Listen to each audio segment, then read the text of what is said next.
I want you and your men gone. And you will make this right. We're outside. Lord Commander. Now! Hey guys, it's Chris and welcome back to another Game of Thrones Foreshadowing series video. And this time we're going to start Season 2, Episode 2, The Nightlands. So let's jump right in and see if we can figure out what the hell is going on at this point in the story, and see if we can figure out if they left us any clues or not.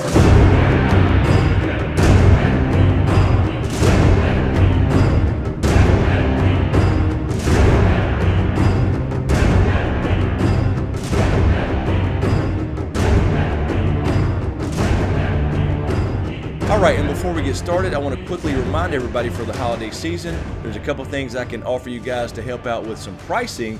And one is audible.com. If you're interested in audiobooks and reading the books, or rereading the books for that matter, you can go to audibletrial.com/smokescreen and receive a free 30-day trial from audible.com, as well as any free audiobook of your choice. I would highly recommend this. I use it myself all the time for many books, but especially A Song of Ice and Fire rereads, as they can be rather long. So if you want to head over to audibletrial.com/smokescreen, grab your free 30-day trial and free audiobook of your choice. Also, I'd like to remind you guys really quickly for the holidays, if you do shop on Amazon.com like I do, you can use the link in any description of any video of mine where it says support the channel by shopping on Amazon, and you can shop through that link and it will support the channel. It won't increase your prices whatsoever. So you can look for that link on any video description of mine on the channel. Also, if anyone is interested in gaming chairs or office chairs like the one I'm sitting in now, this is the eWin Racing Flash Edition series. You can go to ewinracing.com and put in the code SmokeScreen for any chair you want,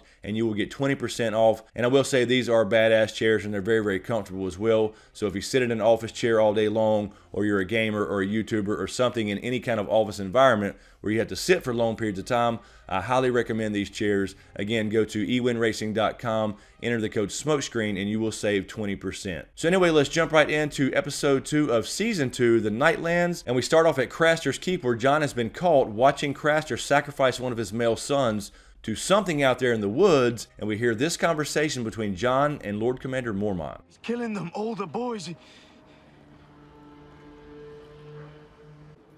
You know. Wildlings serve crueler gods than you or I. So they have this conversation, and Jon quickly realizes that Lord Commander Mormont already knows about what Craster does, and he specifically says that he has harsher gods than we worship, but we would see a little callback to that later on when we see this. I'll ask you one last time. Why do you want to join us? We stopped at Craster's Keep on the way north. I saw Craster take his own baby boy and leave it in the woods. I saw what took it. And why would that make you desert your brothers? Because when I told the Lord Commander, he already knew. So Jon talks to Mance Rayder and brings up the fact that Lord Commander Mormont already knew as to one of the reasons he wanted to become a wildling in his whole entire mission to infiltrate the wildling camp and find out what Mance Rayder's up to. Also during this same conversation, Lord Commander Mormont tells Jon this. So, something to that job. Whatever it was, I dare say you'll see it again. So basically, Lord Commander Mormont told us exactly what was going to happen, because later on at Hardhome in Season 5, we did see this.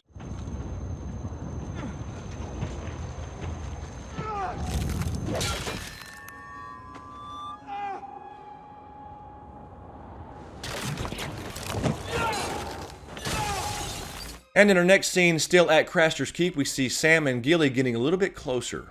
Belong to my mother.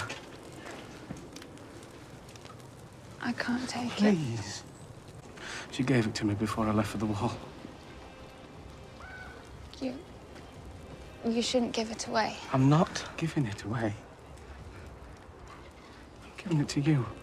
So Sam is kind of, putting the moves on Gilly here a bit, and he hands her a thimble, and Sam specifically talks about his mother here, and he says that she used to sew with it. So later on, of course, we would see this.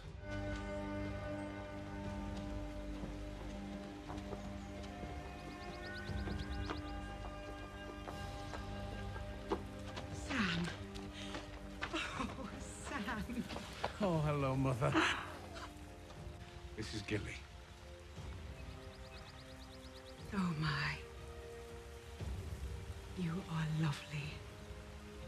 So I think this was a basic clue that Sam and Gilly would end up together on this kind of journey. We do meet Sam's mother that he was talking about in season 2, and of course his asshole father Randall. So this was to give us the idea that Gilly was going to be more important to the story, and of course she ended up being very, very important to the story as she learned to read and discovered that Prince Rhaegar had his marriage annulled. And in our next scene back at Winterfell, we do have Bran having another wolf dream.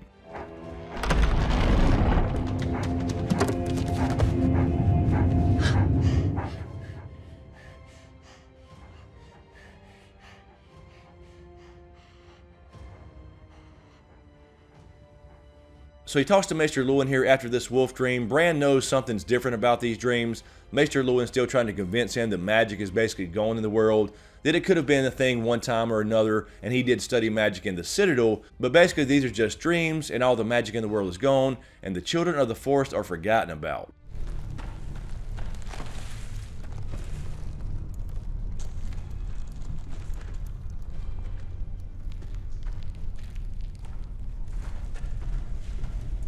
So although Bran listens to Maester Luwin, he's still very skeptical, and of course at the time we didn't know what that meant as far as his dreams go, but later on we would see this. Do it. They'll find us if you don't.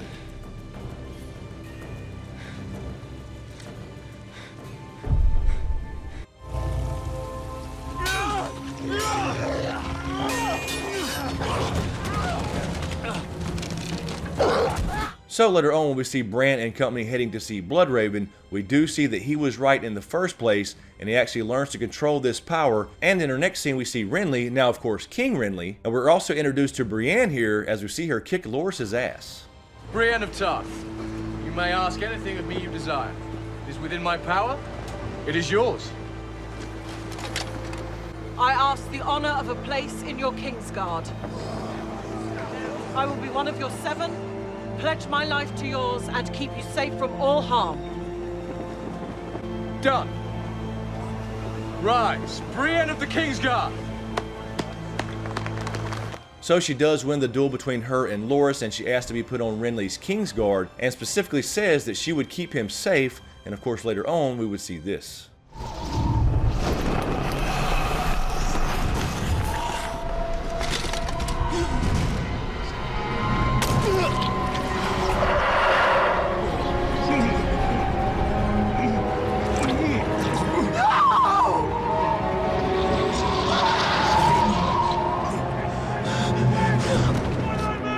Also, Catelyn is introduced to Brienne in this scene as well, where she swears her fealty to Renly in front of Catelyn, and then she gets to know Catelyn a little bit as she's taking her to her tent, but of course later on, she would swear another vow when we see this.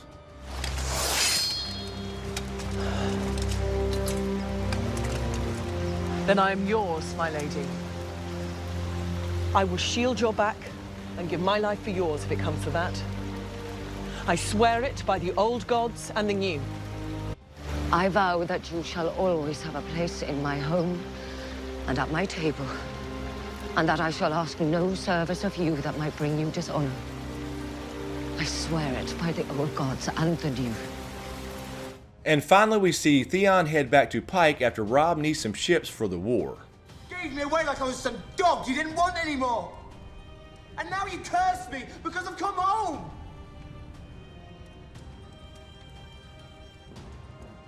I have no other family. Don't you? Make your choice, Theon, and do it quickly. Our ships sail with or without you. So we are introduced to Balon Greyjoy for the first time, Theon's actual father, and immediately we see Theon start to question who he is and the choice he has to make. Basically, we do see that this begins his identity crisis about being a Greyjoy and a Stark for that matter, and Yara even says specifically, Theon, make your choice, and later on he made his choice when we see this. I've taken your castle. Theon, It's Prince Theon now, you went with Robb. and he sent me back to Pike. I'm a Greyjoy. I can't fight for Robb and my father both. Alright guys, so that'll do it for this episode. Let me know what you think in the comments below. And as usual, thank you for all the support, especially to you guys on Patreon, especially during the off season when everything's down on YouTube and everything's demonetized as well. And of course, a huge shout out to my executive Patreon SmokeScreen producers, Griffin, Lala, Kissa, Powell, Marylin, Bentley, JoAnna, Doc Holliday, Goska, HoonJive, Nicki Snow, Horton, Erin, Habig, John, Carey, Anastasia, Jason Landers, Rhiaanon, DTizSmith, MJW, Carole Brown, and D Brown. Thank you guys so much. I really appreciate the support. And to everyone on Patreon, you guys are literally getting this channel by during the off season and while YouTube is basically broken. So anyway guys, let me know what you think. Thanks for watching, and we'll see you next time.